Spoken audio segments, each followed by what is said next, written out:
O Ocidente não ouviu as palavras de Napoleão Bonaparte quando ele alertou o mundo sobre a China. Deixem a China dormir, porque quando ela acordar, o mundo estremecerá. A China acordou e o mundo estremeceu, e seu objetivo é se tornar a nação mais poderosa do mundo e substituir os Estados Unidos da América. Não é possível ter 2 sóis no céu nem 2 impérios na terra. Confúcio.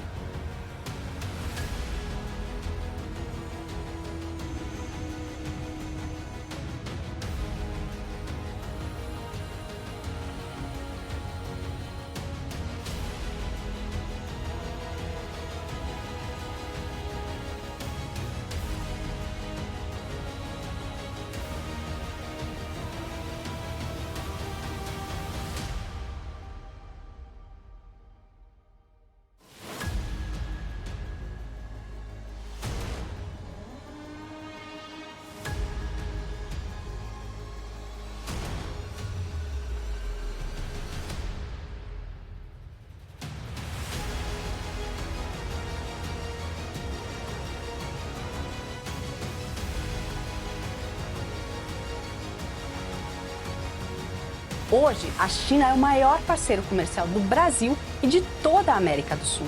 Olha esse mapa. Em 2000, todos os países da região eram mais alinhados aos Estados Unidos economicamente. Eles estão marcados em azul. Em 2020, apenas Colômbia, Equador, Guiana e Suriname haviam mantido esse padrão.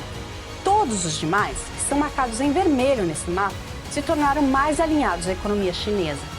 A União Europeia, muitas vezes em crise, negligenciou a América Latina e focou em países mais próximos, como no Oriente Médio e em nações na órbita da Rússia. O próprio bloco reconhece isso, como mostra um documento interno obtido pelo jornal espanhol El País em agosto. O texto diz que, enquanto Estados-membros minavam um acordo com o Mercosul, a China foi se tornando o maior parceiro comercial de vários países, com influência política crescente.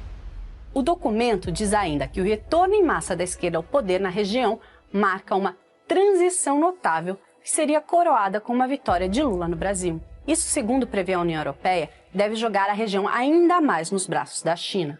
Hoje, mais de 20 países da América Latina e do Caribe integram a chamada Nova Rota da Seda.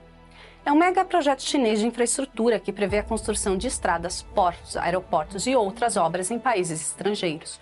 Bem, enquanto Estados Unidos e Europa ignoravam a região, Pequim conseguiu se apresentar como um parceiro alternativo, viável e promissor.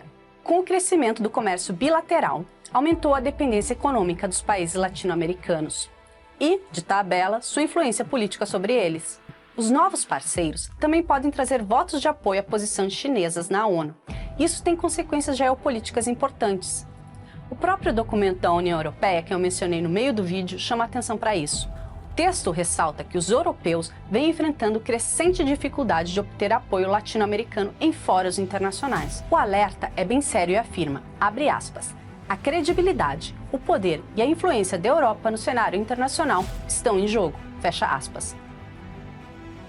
Os Estados Unidos era a principal superpotência se opondo à República Popular, representando a China, pois tinha uma forte aliança política e militar com o governo da República da China.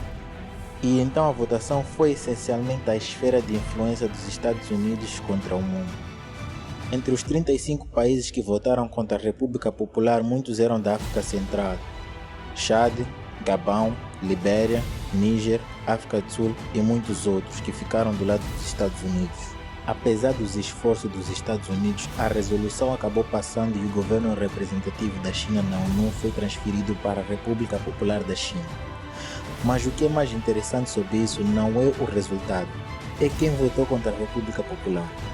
Desde aquele voto de 1971, veja só, algo mudou. Em 2007, a Assembleia Geral da ONU reuniu-se novamente para votar se deveria adotar uma resolução, condenando a situação dos direitos humanos na Coreia do Norte. Como um dos aliados mais fortes da Coreia do Norte, esta votação foi uma esfera de influência para a China. Nesta votação, porém, apenas Burundi, Guiné Equatorial, Eritreia, Gana, Quênia, Lesoto, Libéria, Madagascar, Malawi, Mauritânia e Tanzânia votaram contra a China. Todos os outros 43 países africanos se abstiveram ou votaram não. junto com a China, porque nos 40 anos entre essas votações, os laços políticos mudaram. A África não se curva mais aos Estados Unidos. Grande parte do continente está agora economicamente e politicamente alinhada com a superpotência emergente mais rápida do mundo, a China.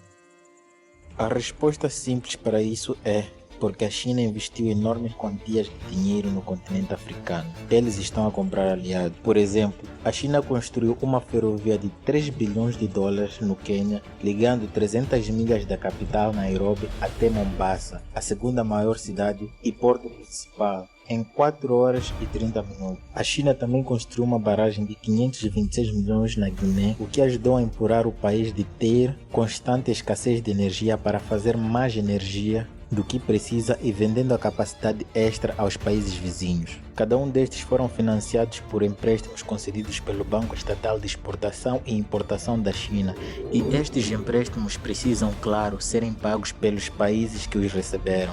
Grandes projetos de infraestrutura africana, Banco de Importação e Exportação chinesa não se importa. Assumindo a cooperação entre os chineses e governos dos países africanos, este banco dará empréstimos a juros baixos ou sem juros para países africanos para que eles construam esses trens ou represas ou outros projetos. Claro que a China não está apenas a financiar esses projetos por bondade. Verificou-se que se um país africano reconhece Taiwan como um país, ele recebe em média 2,7 menos projetos de infraestrutura chinesa em suas fronteiras a cada ano. Por outro lado, se um país africano votar majoritariamente com a China na Assembleia Geral das Nações Unidas, ele recebe 1,8 mais projetos de infraestrutura por ano. Considerando que a Assembleia Geral é um órgão representativo igualitário em que cada país recebe um voto, não importa se eles têm 1 milhão de moradores ou 1 bilhão, a China está a ganhar muita influência por o grande esquema das coisas, não pelo dinheiro. Claro, este investimento em infraestrutura de ligação de dados com tendências políticas mostra que há, de facto, compromissos ocultos que exigem benefícios para a China, em vez de benefícios para o país receptor. As potências ocidentais estão compreensivelmente preocupadas com essa mudança na dinâmica de poder em direção a um país com ideias muito diferentes.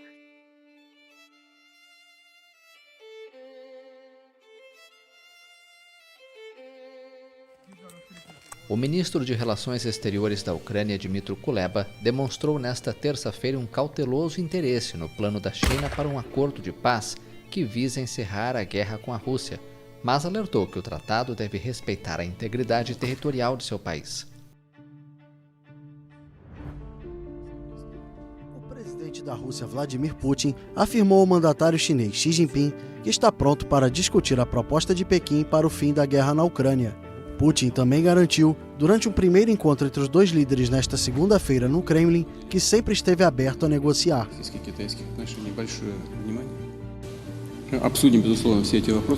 Certamente vamos discutir todos os assuntos, incluindo a sua proposta, a qual tratamos com respeito.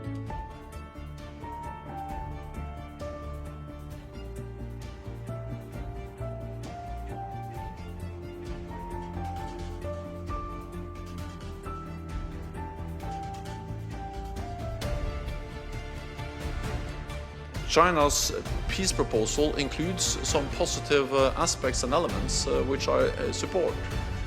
For instance, the importance of nuclear safety, of protection of civilians, and not least underlying the importance of sovereignty, territorial integrity and independence. And of course, any peace solution for Ukraine must be based on these principles. O Conselho de Segurança da ONU denunciou em um comunicado nesta segunda-feira a legalização de 9 colônias israelenses em territórios da Cisjordânia ocupada e alertou que essas medidas impedem a paz com os palestinos.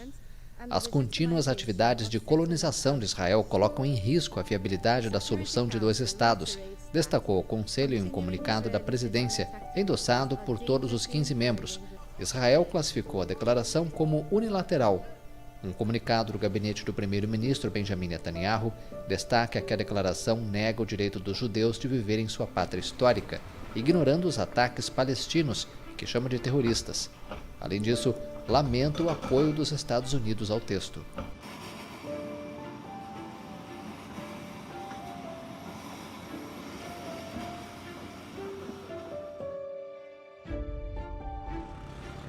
Dois históricos rivais no Oriente Médio concordaram em reestabelecer relações diplomáticas que tinham sido interrompidas em 2016. O Irã e a Arábia Saudita anunciaram nesta sexta-feira que vão reabrir suas respectivas embaixadas em 2 meses. O acordo foi fechado em Pequim nesta semana e é encarado como uma vitória diplomática para os chineses. Acordo histórico no Oriente Médio. Arábia Saudita, Irã, liderança sunita, liderança xiita, voltam a estabelecer relações diplomáticas depois de 7 anos de rompimento e muito mais de disputas geopolíticas. Ponto positivo para a China, mas é super perigoso para Israel. A Arábia Saudita, por mais que seja uma aliada de ocasião dos Estados Unidos, não concorda com Israel porque defende os palestinos. Praticamente toda a Liga Árabe, também defende aí a causa palestina no território ali da causa dos árabes no território da Palestina, tá bom? Então existem rivalidades. Com agora essa aproximação da China com a Arábia Saudita e a Arábia Saudita com o Irã, e o Irã sendo um grande inimigo de Israel, eu acho que fica bem claro a posição que a Arábia Saudita vai tomar nesse novo conflito.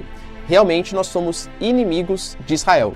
E vale lembrar que a Arábia Saudita, como essa grande liderança, ela puxa outros países próximos, como por exemplo o Kuwait, o Bahrein, Emirados Árabes Unidos, são todos países que em geral vão meio que na esteira da Arábia Saudita.